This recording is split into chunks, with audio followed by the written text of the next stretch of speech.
Hello everyone and welcome to our very first historical hangout. My name is Katie and I am the head of the genealogy department at Midland County Public Library.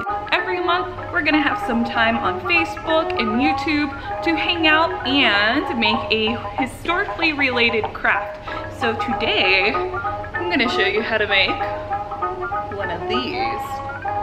But what is it? Is it a basket? No. Is it a dead animal? Maybe. It's actually a early Victorian bonnet. The bonnet we're making today would be common in the early Victorian era.